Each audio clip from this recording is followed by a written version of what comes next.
The fourth floor of the Student Experience Center is where Orange Media Network is located. The first thing you're going to see is this beautiful case of all of our awards. We won some really amazing national awards and gotten incredible national recognition for a variety of our mediums.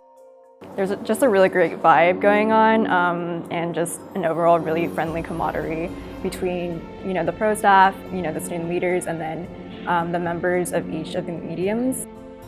It's hard to describe, but it's probably one of the coolest places to just be on campus. For me, it's a safe space where a lot of like-minded individuals who have lots of really creative interests and passions come together and get to know each other. And when you walk into the bullpen itself, it is usually just full of people. You're going to find people from all different types of mediums. You want to be a writer, you want to be a photographer, you want to be a DJ. Literally anything. The sky is your limit. It's such a great environment on the fourth floor.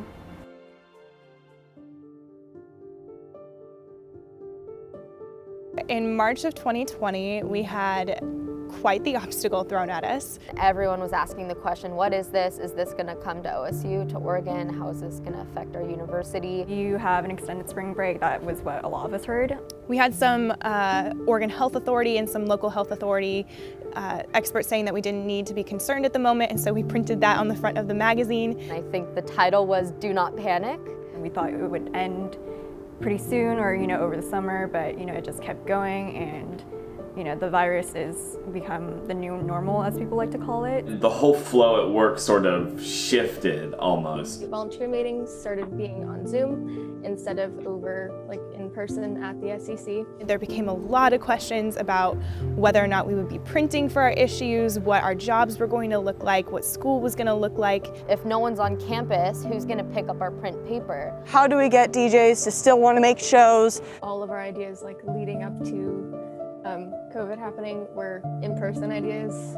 That last March issue ended up being there on the racks for months. That was probably when it became very real, that we were looking at more than just a few weeks. It was, oh, there's a chance there might not be a commencement. This could be stretching into the summer. This could be stretching into the fall. This isn't just kind of like a end of the year through summer thing, and then we'll be back kind of doing the regular stuff. It's like more of a long-term scenario that we'll have to work through.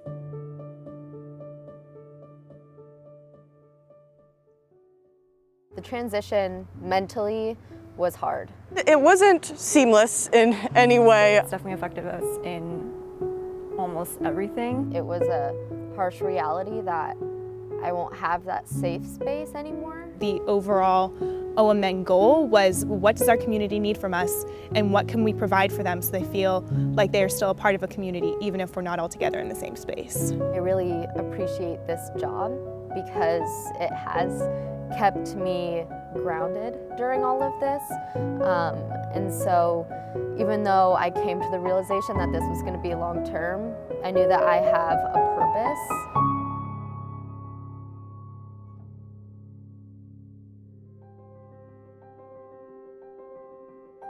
I was mainly working with web content at the time, which, in a weird way, COVID was good for me because we were doing more web content. We definitely have found some creative ways to get engagement, mostly through social media, I would say. We have a short form poetry contest that's going on currently on our Instagram and our Twitter.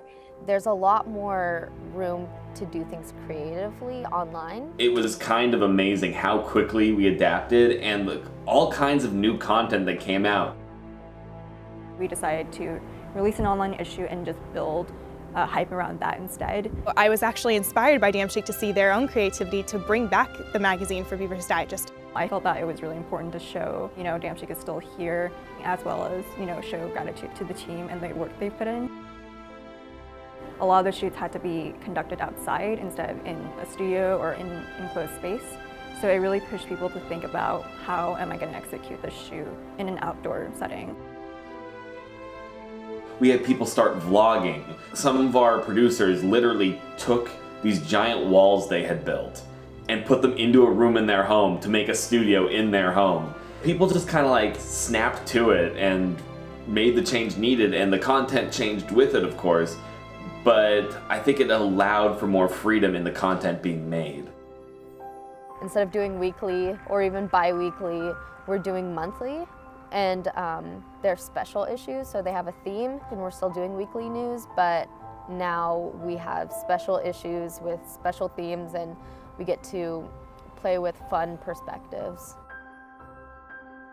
We ended up finding out a way to have DJs record shows from home, and it's led us to reach out to more people trying to get interviews. You email anyone, and if they're willing, you hop on a Zoom call and you get an awesome interview.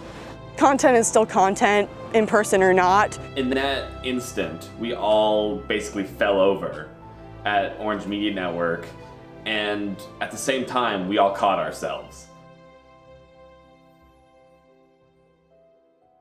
The idea of getting back into the studio is definitely really exciting. It's hard to think about because, it's my first time back on campus and seeing campus again since March. The idea that we might be able to return back to campus, I'm wary of a lot of that, but it gives me a lot of hope. A handful of our DJs have been able to go in every week and do live shows again. It has been so exciting to see the overwhelming positivity from all our DJs that are so excited to get back in the booth.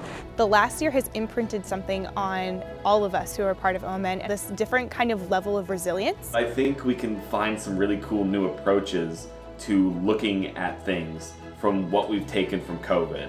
You're going to see things differently. You're going to have a completely new perspective that you didn't have before. In the end, we caught ourselves, we got back up, and we kept doing what we always do, and I think that's the most important thing. I'm just proud to be a part of the organization, a part of OMN. It's incredible what we've been able to do, and I'm proud.